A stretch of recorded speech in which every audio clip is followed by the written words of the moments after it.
Nous sommes dans le cadre d'une rénovation urbaine de tout un quartier qui concerne à peu près un tiers de la ville. L'habitat qui est sur place ne correspond plus ni au goût du jour, ni aux souhaits des habitants. Donc il faut qu'avant la démolition, on ait pu proposer à tous les locataires d'Alfortville concernés un relogement, soit dans l'habitat actuel, dans notre parc locatif, au fur et à mesure qu'il y a des mutations, ou alors dans les bâtiments neufs qui viendront après. On va redessiner le quartier pour le rendre à dimension plus humaine.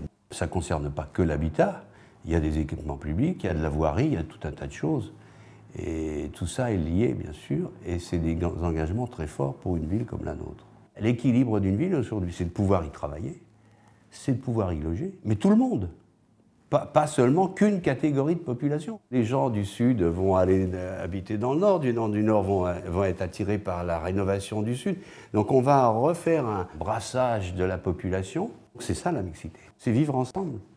On doit satisfaire toutes les demandes. On ne doit laisser personne au bord du chemin. Donc il y a deux phases très importantes. Donc la première, c'est celle qui concerne la barre jardin, donc au 156-166 rue Étienne Dolé, qui va s'étaler de la période de 2009 à 2011, où on reloge 261 familles. Ensuite, il y a une démolition du bâtiment qui verra le jour à la toute fin 2011, premier trimestre 2012. On attaque en deuxième phase le relogement des locataires qui habitent le 17 quai de la Révolution, 3 rue des Alouettes, sur la période 2011 à 2013. Donc on démolit les deux bâtiments restants sur la fin de l'année 2013, voire tout premier trimestre de l'année 2014. Jusqu'au dernier moment, même s'il reste une famille, les gardiennes restent sur place, le ménage sera fait, l'entretien du quartier continuera, etc. Pose beaucoup de questions sur le relogement quand il est là-bas ou juste... Est-ce qu'on peut choisir l'endroit, le quartier, le logement lui-même? D'accord. Pour ceux qui se demandent encore pourquoi leur tour n'est pas arrivé, c'est que comme ils nous ont sélectionné des secteurs particuliers d'Alfortville, tant que le logement qu'ils nous ont demandé n'est pas encore libéré, on ne reprend pas tout de suite contact avec eux. En revanche, même chose, s'ils ont besoin d'informations complémentaires, ils peuvent nous contacter à tout moment, on prend rendez-vous, si on peut leur donner l'information par téléphone, on le fait. S'ils ont besoin d'être rassurés qu'on les voit, on les accueille au local et on en discute. On s'occupe prioritairement des gens qui sont dans des studios, qui ont des enfants en fait, dans les studios, parce qu'on ne peut pas continuer à les laisser vivre dans des conditions comme ça en fait. C'est Logial qui a envoyé plusieurs courriers à tous les locataires qui voilà, on a décidé de démolir votre bâtiment et on a décidé de reloger vous tous. Alors nous allons être relogés parce que le logement que nous avons actuellement, d'une part, n'est pas adapté au handicap très lourd de notre garçon. Les tours devant être détruites, je crois, d'ici 3-4 ans.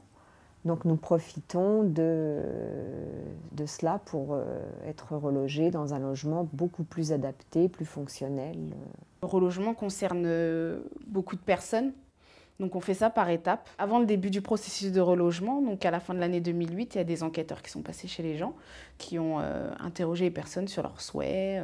Toutes les questions qui gravitaient autour du logement étaient abordées avec les locataires. On parlait aussi beaucoup de leurs relations sociales dans le quartier, dans le bâtiment, s'ils fréquentaient des équipements scolaires, des équipements ou d'autres types d'équipements publics, s'ils avaient des bonnes relations de voisinage, s'il était important pour eux de rester à proximité éventuellement de membres de leur famille qui étaient implantés sur le quartier dans d'autres bâtiments qui n'étaient pas prévus à la démolition.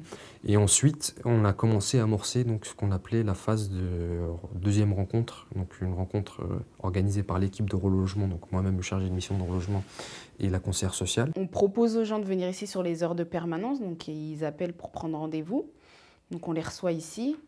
Mais c'est vrai qu'en dehors des permanences, ça nous arrive d'aller ponctuellement chez des personnes qui nous ont appelés, pour lesquelles il y a une problématique assez lourde, donc on va directement au domicile.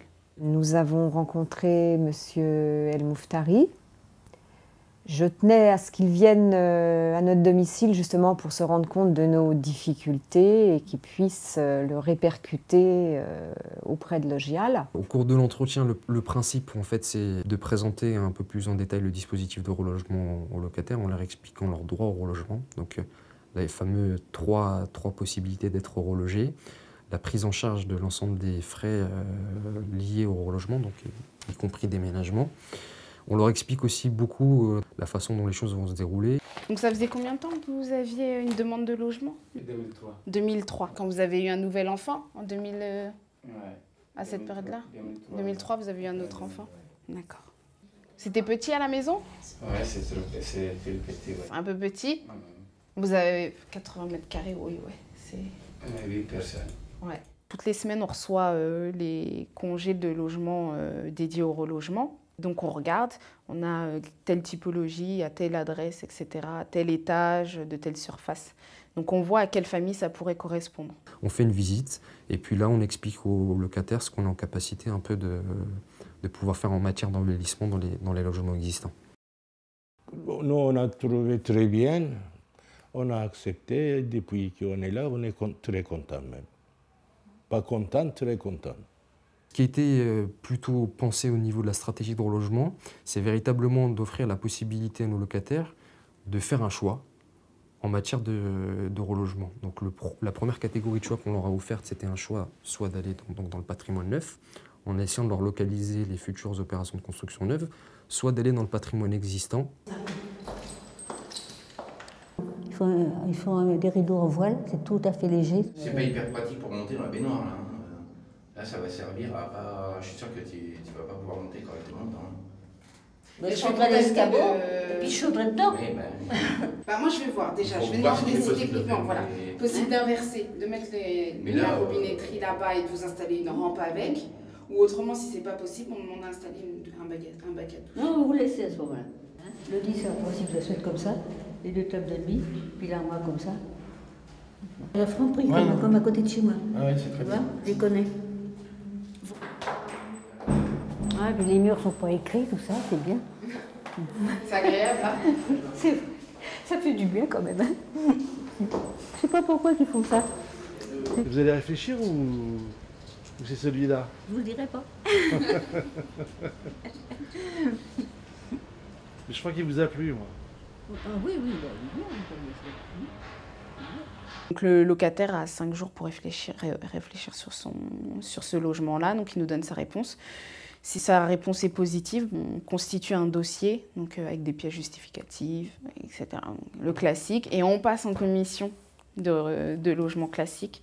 Le relogement est vécu comme une chose qui peut bouleverser des parcours de vie, parce qu'on a des locataires qui sont implantés sur le quartier depuis maintenant plus de 20 ans. Pour certains, changer des habitudes comme ça du jour au lendemain, c'est pas toujours facile. C'est vrai, c'est pas facile le déménagement. Comme vous dites, toutes les histoires qui passaient là-bas, c'est très important. Attacher à les gens, c'est une inquiétude énorme. Ce qui est très important pour nous, c'est de pouvoir à un moment donné rassurer des personnes qui sont là depuis très longtemps et qui au départ n'avaient pas demandé forcément à déménager, mais qui du coup vivent le relogement comme une opportunité de changer leurs conditions de vie.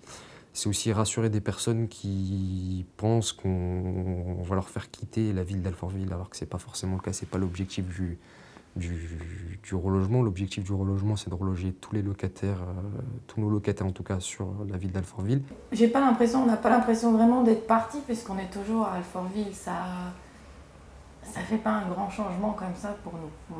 C'est comme si on avait fait d'une rue, on est passé un peu plus loin, donc c'est pas une coupure énorme. C'est vrai qu'il y a un petit peu de nostalgie quand on passe en voiture et qu'on voit les immeubles et qu'on se dit tiens, ça va être détruit, mais on est plutôt content.